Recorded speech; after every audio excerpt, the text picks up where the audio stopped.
Ketika menginvestasikan uang hasil jerih payah Anda ingin membuat pilihan yang tepat. Tapi bagaimana Anda memutuskan antara saham dan real estate? Memilih investasi bukanlah hal yang mudah. Salah memilih maka Anda akan terbakar. Tonton video ini sampai akhir supaya Anda dapat menentukan pilihan investasi yang akan Anda pilih.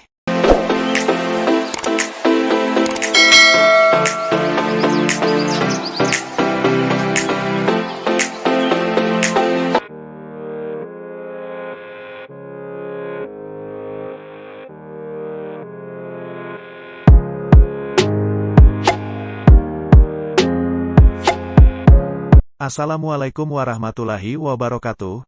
Salam sejahtera bagi kita semua. Om Swastiastu, Namo Buddhaya, salam kebajikan jangan bekerja untuk uang, buatlah uang bekerja untuk Anda. By Robert Kiyosaki. Selamat datang di channel BSFI. Pada kesempatan kali ini saya akan membahas terkait memilih investasi yang tepat dan tinjauan terkait pajaknya. Untuk investasi saham atau properti sebelumnya saya telah membuat pilihan investasi terkait P2P lending yang dapat ditonton di link di atas. Tonton video ini dari awal sampai akhir supaya Anda dapat mengambil kesimpulan yang tepat dan memilih investasi yang tepat. Disclaimer on pilihan investasi adalah pilihan Anda. Saya hanya memberikan edukasi terkait pilihan investasi. Jangan lupa subscribe, like and comment, supaya saya lebih semangat dalam membuat video edukasi selanjutnya. Tentunya banyak banget pilihan investasi yang bisa kita ambil, nggak hanya properti, nggak hanya saham, tapi kita bisa juga berinvestasi di yang lain seperti investasi emas, investasi obligasi, investasi reksadana, bahkan yang bagian sekarang ada investasi cryptocurrency, dan juga ada orang berinvestasi dengan mendirikan perusahaan. Tentunya banyak banget pilihan investasi yang bisa kita ambil. Nah, itu masing-masing kembali ke preferensi dari individu masing-masing. Pilihan investasi tidak bisa dipaksakan, mungkin investasi A cocok bagi si A, tapi bisa jadi investasi A tidak cocok bagi yang B. Nah, investasi ini kembali ke preferensi. Di sini saya membahas kelebihan dan kekurangan dari masing-masing investasi, khususnya untuk properti dan saham. Bagi teman-teman yang ingin saya ulas investasi yang lain, dapat meninggalkan di kolom komentar. Nah, langsung aja kita ke investasi properti. Apa aja keuntungan dari investasi properti? Nah, keuntungan dari investasi properti itu bisa menghasilkan kenaikan harga rumah. Jadi tentunya kita mengharapkan ketika kita beli 100 juta, kita mengharapkan ada kenaikan jadi 500 juta. Jadi ada selisih gap.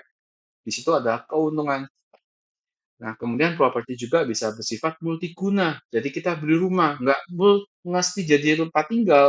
Bisa jadi rumah tersebut kita sewakan, kita bisa jadi buat kos-kosan, kita bisa jadikan rumah itu sebagai tempat usaha, kita bisa jadikan food court, kita bisa jadikan gudang juga. Nah, rumah itu bisa multifungsi, multiguna. Nah, kemudian rumah ini bukan investasi yang jangka pendek, teman-teman. Rumah ini investasi jangka panjang. Jadi, kalau kalian mau investasi yang langsung untung, mungkin bukan rumah. Karena rumah untuk mengalami kenaikan itu butuh waktu. Jadi, ketika kita beli 100 juta, kita mau tahun depan udah langsung dari 1 M. Oh, itu mungkin tidak terjadi.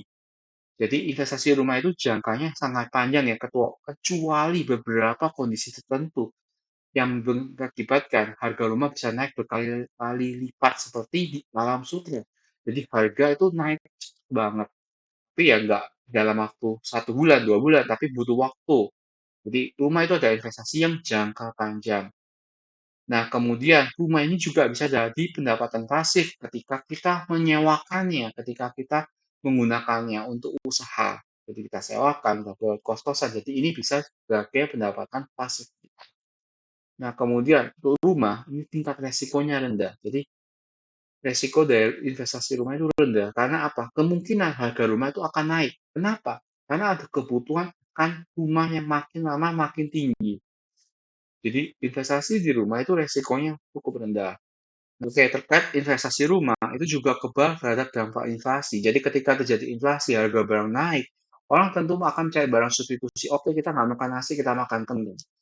Oke, kita hari ini kita nggak ngopi, kita akan beralih. Kita nggak ngopi, kita minum teh aja ya, soalnya harga kopi makin naik. Nah, tapi sedangkan rumah, kebutuhan akan rumah itu tidak tergantung faktor inflasi ya. Bahwa harga rumah berapapun, rumah itu pasti akan dicari oleh orang. Jadi sedikit kebal terhadap dampak inflasi. Nah, kemudian rumah ini ketika kita punya, rumah, kita bisa jadikan rumah itu sebagai tabungan kredit.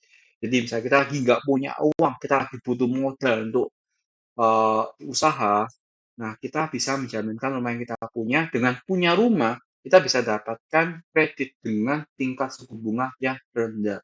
Jadi rumah itu bermanfaat untuk mendapatkan modal kerja dengan harga yang murah. Dan keuntungan dari investasi rumah, pajaknya cukup relatif rendah ya, dan tarifnya final. Jadi tidak peduli harga rumah berapapun yang kita jual, pajaknya ya segitu, tarifnya segitu. Udah fix tarif untuk penjualan rumah. Bukan dilihat lagi dari keuntungan, bukan lagi tarifnya progresif, tapi tarifnya final. Nah, kemudian kita coba lihat nih ya, terkait dengan harga indeks rumah di Indonesia. Jadi dari tahun ke tahun harganya mengalami kenaikan. Tadi yang seperti aku bilang, tidak bisa kita mengharapkan langsung naik 100%. Nggak bisa. Naiknya akan pelan-pelan, tapi pasti naik. Nah, kemudian cara investasi rumah yang tepat tuh gimana sih? Kita coba bisa dapat investasi rumah yang tepat.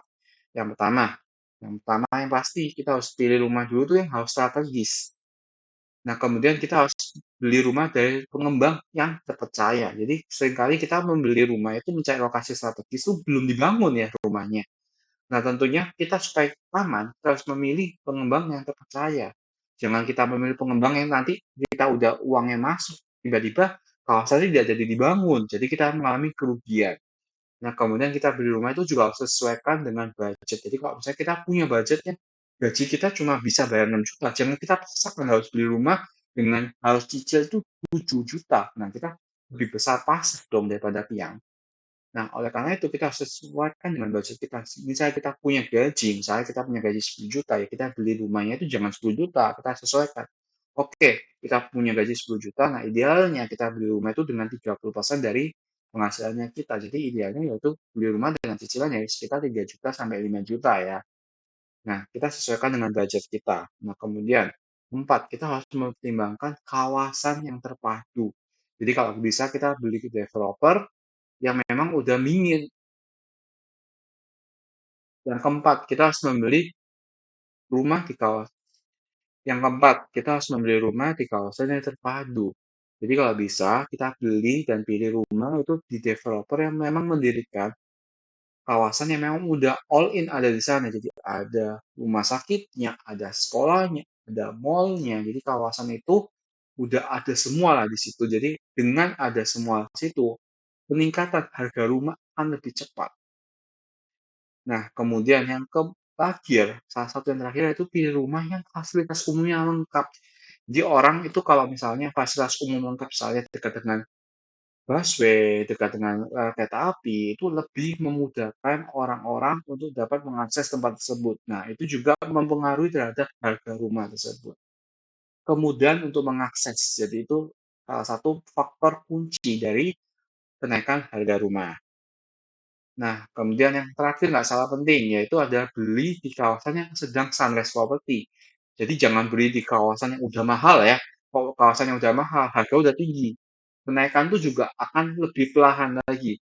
Nah, kalau mau beli di kawasan yang memang lagi dikembangkan.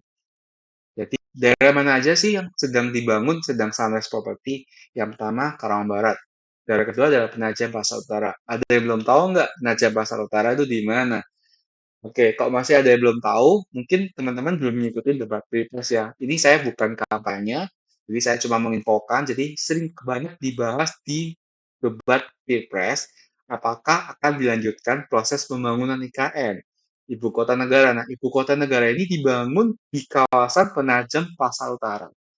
Nah, tentunya kita berharap nih bahwa pembangunan IKN terus berlanjut supaya Penajam Pasar Utara menjadi daerah sunrise property. Kalau IKN tidak berlanjut, nah sunrise property di Penajam Pasar Utara akan redup ya. Ketiga adalah Balikpapan. Nah, Balikpapan itu adalah kotanya, kota tempat didirikannya IKN. Jadi Penajam Pasar Utara adalah salah satu daerah di Balikpapan. Nah, karena Penajam Pasar Utaranya berkembang, tentunya seiring dengan perkembangan juga dari Balikpapan. Nah, yang keempat adalah Samarinda, kelima adalah Cibubur, yang keenam itu adalah Serpong, ya tempat tinggal saya di Serpong. Ini sedang berkembang pesat juga. Ada juga Cisauk, yang terakhir ada Sawangan dan Bandung Selatan. Nah, kendala-kendala dalam investasi properti, tentunya ada pasti kendalanya, yaitu adalah perlu modal yang besar. Jadi kalau kita mau beli investasi untuk properti, tentunya modalnya nggak kecil, jadi besar. Yang kedua adalah regulasi pemerintah setempat. Kita harus paham terkait dengan regulasi pemerintah setempat. Apakah Pemda setempat mendukung adanya investasi, adanya pengembangan.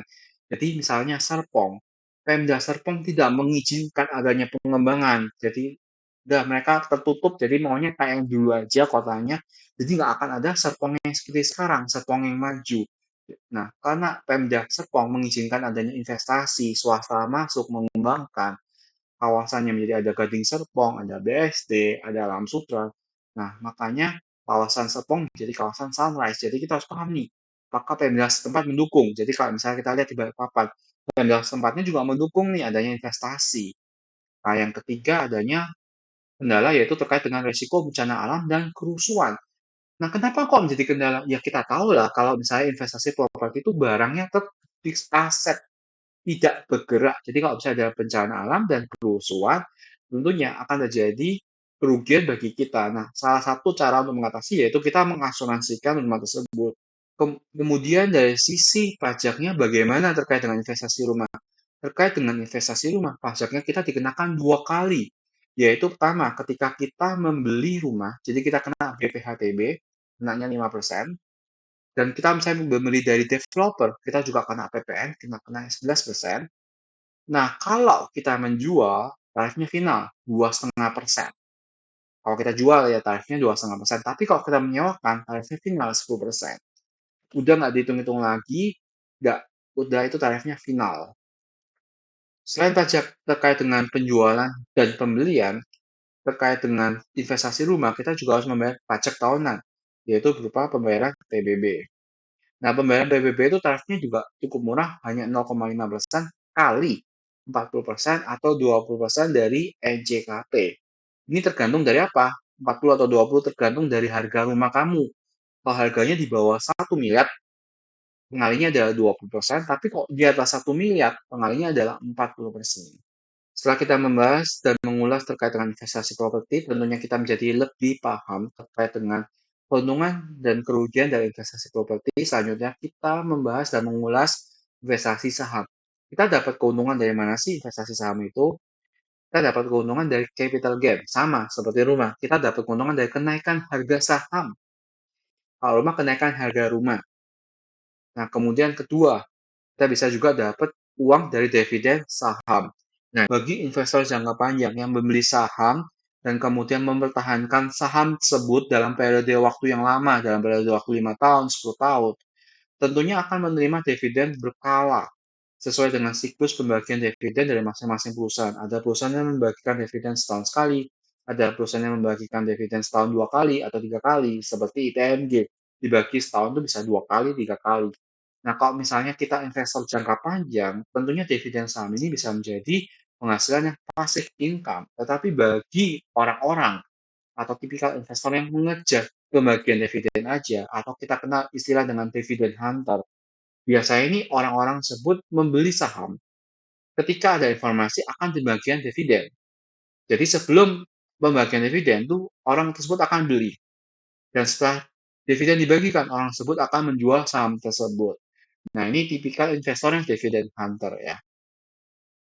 Nah, kemudian potensinya gimana? Kok kita lihat nih di IHSG, kita lihat grafiknya. Jadi dari tahun 2020 hingga sekarang, grafiknya tuh naik terus. Memang ada koreksi turun dikit, naik lagi. Turun dikit, naik lagi. Tapi jika kita tarik garis panjang, IHSG masih strong uptrend ya. Memang kenaikannya akan ada koreksi-koreksi, tapi ada potensi dengan berinvestasi di pasar saham dengan indeks yang menguat seperti ini, potensinya sangat tinggi ya. Kemudian apakah kita tepat nih berinvestasi saham di Indonesia? Apakah kita nggak investasi di negara-negara lain? Itu juga bisa menjadi alternatif. Tapi kita bisa lihat nih, kalau pertumbuhan dari IHSG itu mendapatkan posisi nomor 2 di ASEAN. Jadi setelah Vietnam yaitu IHSG. Berarti dilihat bahwa IHSG mempunyai sentimen positif untuk bertumbuh. Jadi kalau kita mau investasi ya supaya kita lebih mengenal, Kita investasi aja di Indonesia, kita lebih mengenal kondisinya, kita lebih mengenal politiknya, kita lebih mengenal isu-isunya. Tapi kalau kita investasi di luar negeri, ya isu-isu kita dapatkan itu juga lebih susah. Kemudian kita lihat, kalau kita lihat dari indeksnya, jadi ini pada saat saya ambil indeksnya kebetulan lagi turun semua, lagi koreksi semua. Tapi jika kita lihat di sini, Nikkei harganya udah 35.000, Hang Seng udah harganya 15.000. Nah, IHSG baru 7.100. Jadi indeksnya masih cukup rendah. Jadi kita lihat bahwa indeksnya masih lebih murah daripada indeks-indeks di negara-negara lain. Jadi kita lihat bahwa investasi di Indonesia masih cukup proper karena kenaikannya masih belum terlalu tinggi ya. Kemudian saya kasih gambaran nih supaya lebih semangat nih untuk dalam berinvestasi, apakah mau milih saham atau yang lain. Potensi di saham itu tak terbatas. Jadi ada dua contoh yang paling fenomenal di tahun 2023, yang mana ini memang jarang banget terjadi, tapi terjadi, yaitu di Brand. Kita lihat bahwa saham ini baru IPO di sekitar harga Rp700. Nah, setelah itu harga saham ini naik dengan sangat cepat menjadi harga 8.200. Jadi saham ini sangat fenomenal karena saham ini sempat mengalahkan kapitalisasi dari saham BBCA. Saham BBCA untuk mencapai harga yang sekarang itu butuh waktu yang cukup lama. Saham Brand hanya butuh waktu kurang dari setahun. Udah langsung naik jadi 8.000. Nah, kalau bayangin kalau kita IPO kita punya uang 10 juta dan dapat sahamnya semua 10 juta. Nah, begitu jadi 8.000 harga sahamnya, tentunya keuntungan kita 10 kali lipat dari uang 10 juta menjadi 100 juta. Hanya dalam waktu yang sangat cepat. Potensinya sangat tinggi. Nah, kemudian kalau kita lihat dari 8.000 bisa turun. Nah, kita harus juga cepat dalam waktu menjual dan mengeksekusi. Nah, kemudian saham yang lain yaitu yang cukup fenomenal, yaitu saham dengan kode TUAN. Nah, kita lihat juga dari IPO, saham ini naik-naik terus, bahkan tidak ada penurunan. Penurunannya koreksi sangat singkat ya. Jadi ini sahamnya sampai sekarang strong uptrend banget. Nah, ini potensinya sangat tinggi dari harga sekitar 2.000-an bisa menjadi 13.000-an. Bayangin teman-teman, kalau kita investasi di cuan ataupun di brand. Nah, tadi itu sisi-sisi positifnya nih. Nah, ada sisi kerugiannya. Kerugiannya itu apa? Yaitu capital loss. Jadi ketika kita investasi, harganya kita harapkan naik, malah turun. Jadi misalnya ya, kita lihat harga saham ITMG di harga 27.000 kemarin kita lihat ya, di beberapa waktu yang lalu. Nah, harga sekarang adalah di sekitar 26.000. Jadi kalau kita beli di harga 27.000, sekarang 26.000, berarti kita udah rugi. Jadi kita capital loss. Nah, tapi kita lihat juga, kita investor yang tipis seperti apa? Apakah kita investor jangka panjang atau investor jangka pendek? Nah, kalau kita investor jangka panjang, yang mana kita sifatnya adalah begitu kita punya uang kita beli, kita kan udah nggak pernah lihat lagi harganya berapa. Jadi begitu kita punya uang kita beli. Jadi kita akan seperti Warren Buffett, begitu kita punya uang kita beli, begitu kita punya uang kita beli. Nah, kita sistemnya adalah menabung saham. Nah, kita udah nggak lihat lagi capital loss kalau kita udah tipikal investor yang seperti itu. Nah, ada lagi kerugian yang lain yaitu resiko likuiditas. Nah, ini kerugian yang paling fatal nih dalam investasi saham. Jadi, ketika investasi saham, kita membeli saham nih, udah harganya yang ketinggian, habis itu harganya drop, jatuh, dan ternyata kita nggak bisa jual saham tersebut. Akhirnya uang kita mati. Nah, jadi kita harus lihat juga apakah saham tersebut liquid nggak di pasar. Apakah volumenya ada nggak. Jadi kalau kita mau investasi saham, kita harus lihat dulu nih, apa yang kita mau investasikan liquid atau enggak. Kok sampai nggak liquid, begitu kita beli, kita nggak bisa jual kembali. Ini kerugiannya. Nah, gimana sih cara meminimalisir resiko dari investasi saham? Tentunya ada caranya. Yaitu pertama, kalau saya sarankan bagi para pemula itu yaitu investasi itu jangka panjang aja. Udah aman kalau investasi jangka panjang aja. Nah, untuk investasi jangka panjang yang bisa pilih apa? Yaitu investasi ke saham-saham blue chip seperti ITMG, PTBA, Antam, kemudian banyak yang lain investasi-investasi saham-saham blue chip. Ya jangan beli investasi misalnya saham yang naiknya sesaat terus naik turun lagi. Itu banyak waktu COVID ada saham yang naiknya, sektor itu naik banget, habis itu turun lagi. Nah itu kalau investasi seperti itu, investasi yang bukan jangka panjang. Itu investasi jangka pendek. Jadi kalau bagi para pemula, yang belum paham, jadi sebaik mungkin investasi itu jangka panjang. Tapi kembali lagi, investasi itu adalah pilihan kalian. Kalian mau jangka panjang ataupun jangka pendek. Itu kembali lagi dari preferensi masing-masing. Nah, kemudian yang kedua, yang kita harus tahu ketika kita mau investasi saham, kita harus belajar dulu. Jangan sok tahu. Karena investasi saham itu sekali kita nyemplung dan rugi, itu kita udah nggak bisa kembali lagi. Jadi begitu kita mau investasi sesuatu, kita harus tahu dulu, belajar dahulu. Nggak hanya saham ya, investasi apapun. Kita harus belajar dulu nih. Misalnya kita mau investasi kripto, ataupun investasi yang lain, investasi properti. Kita harus belajar dulu nih. Nggak ujuk-ujuk, oh aku punya uang 1 M, aku beli rumah. Nggak begitu. Sama. Kita harus belajar dahulu untuk investasi apapun.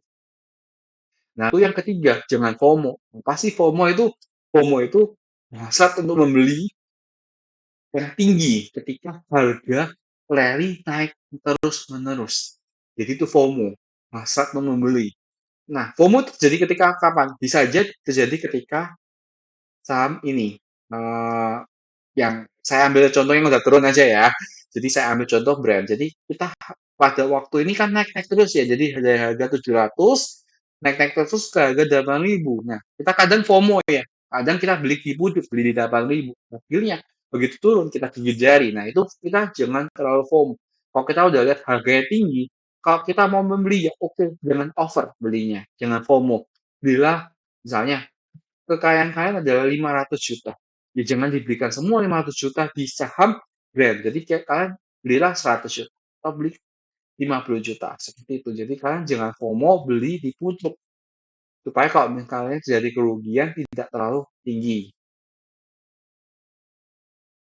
Nah, kemudian kita harus bisa mempunyai batas cut loss. Jadi kalau kita supaya nggak ruginya tinggi, kita harus menerapkan sistem mau cut loss, mau rugi.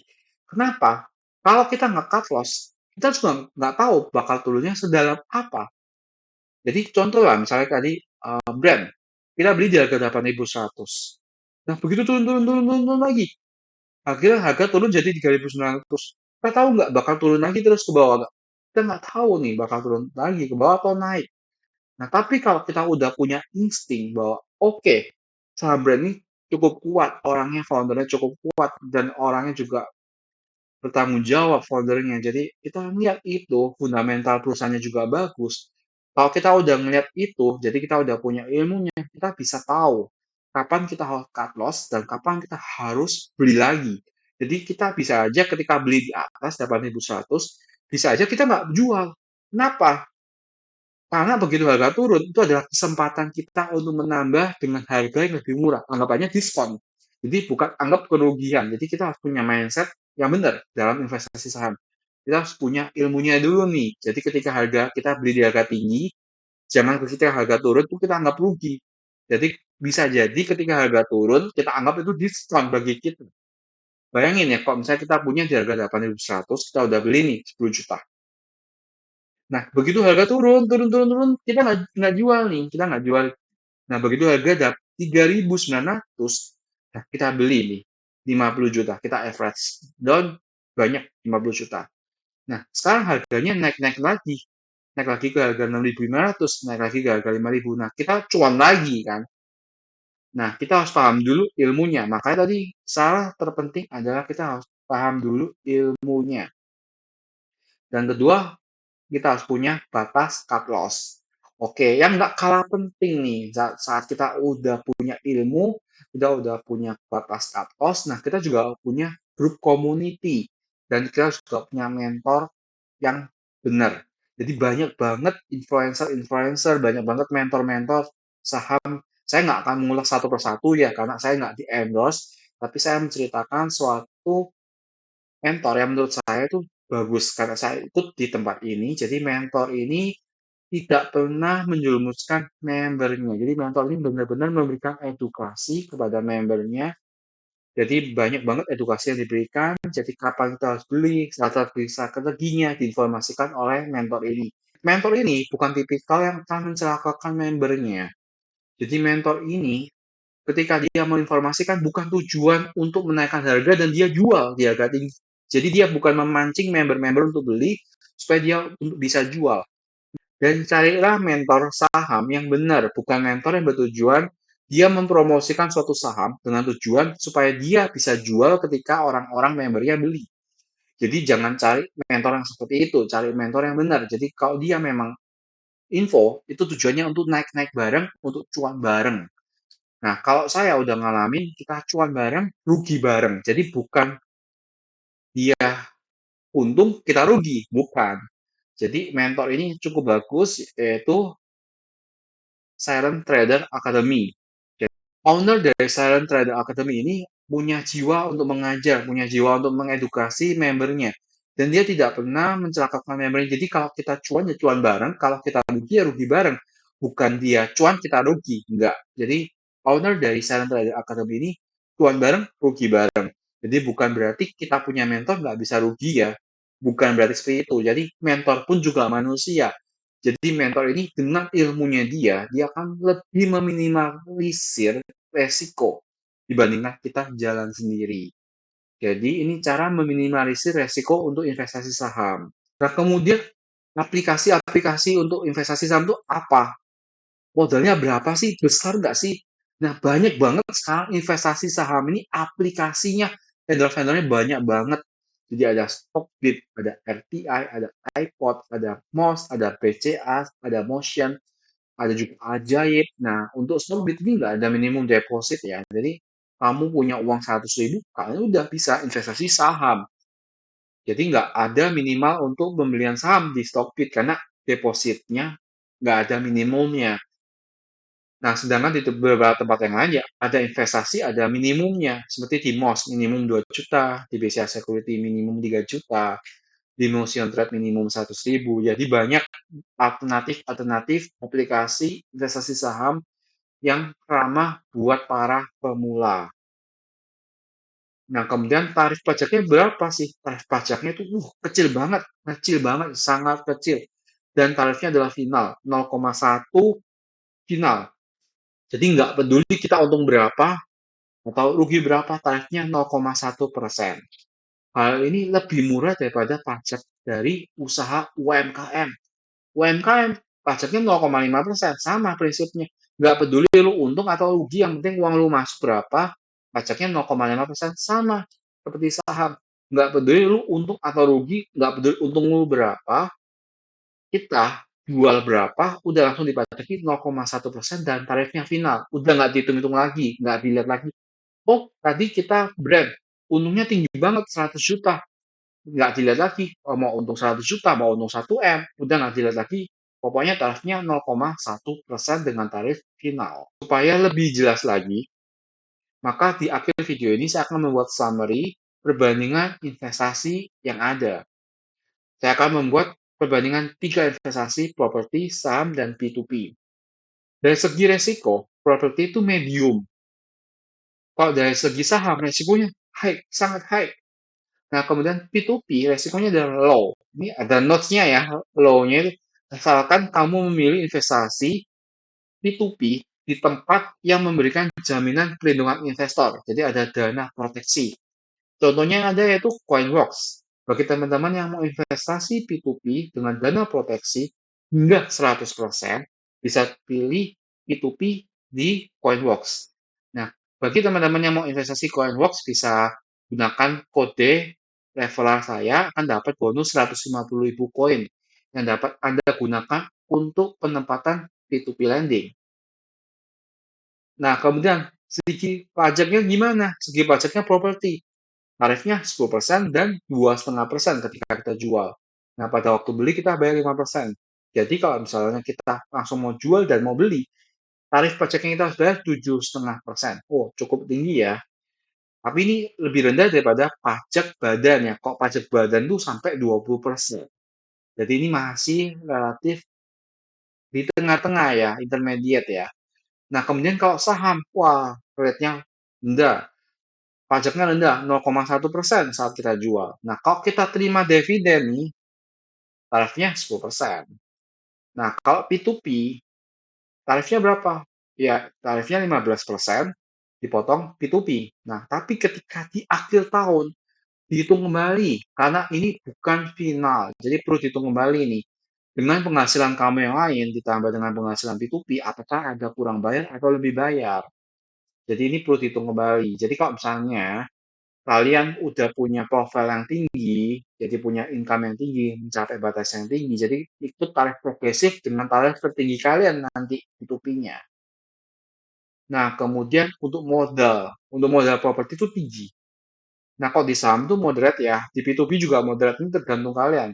Kalian mau investasi berapa, banyak banget alternatifnya. Kalau misalnya kalian uangnya banyak, bisa masuk ke sekuritas yang memang lebih bonafit, seperti Mirai Asset, ke Philips. Nah, jadi di sana untuk investasinya itu lebih tinggi daripada investasi ke security yang tadi saya sebutin tadi, yang benar-benar ramah untuk pemula. Jadi modalnya relatif moderat untuk P2P maupun saham. Nah, kemudian tingkat returnnya gimana? Untuk properti nggak terbatas. Jadi sekarang kita beli 100, kita bisa aja untung jadi 1 M. Karena untuk investasi properti itu harga jualnya potensinya terbatas. Nah, hal ini sama juga dengan saham. Potensi saham itu nggak terbatas. Kalau kalau antusias dari masyarakat tinggi terhadap perusahaan tersebut, terhadap industri tersebut, harga saham itu bisa naik dan kenaikannya itu bisa tak terbatas. Nah, kalau P2P, tingkat returnnya itu terbatas. Terbatas apa? Sebatas dari tingkat suku bunga pinjaman yang kita danai. Jadi kalau kita udah investasi, udah tahu bahwa oh pinjaman si A tingkat bunganya 13%, ya udah itu mentok. Return kalian ada 13%, nggak bakal lebih. Nah, kemudian jenis pajaknya untuk properti, tarif pajaknya final, udah nggak perlu dihitung-hitung lagi. Saham juga sama, final. Kalau P2P, perlu dihitung kembali. Jadi, kan diperhitungkan kembali dengan tarif pajak progresif. Oke, setelah menonton video ini, saya harapkan teman-teman udah memahami kelebihan dan kekurangan dari investasi masing-masing, serta berapa pajak yang harus dibayarkan atas investasi tersebut. Saya harapkan teman-teman dapat memilih investasi yang sesuai dengan preferensi dari masing-masing teman-teman. Investasi tidak bisa dipaksakan, bisa saja satu orang cocok dengan investasi A, bisa jadi investasi A tersebut tidak cocok bagi orang yang lain. Investasi ini adalah pilihan Anda. Terima kasih telah menonton video ini dari awal sampai akhirnya. Sampai jumpa di video tutorial berikutnya. Salam sukses. Hidup cuma sekali, hidup yang benar. Masa depan ada di tangan Anda. Salam sukses, BSFI.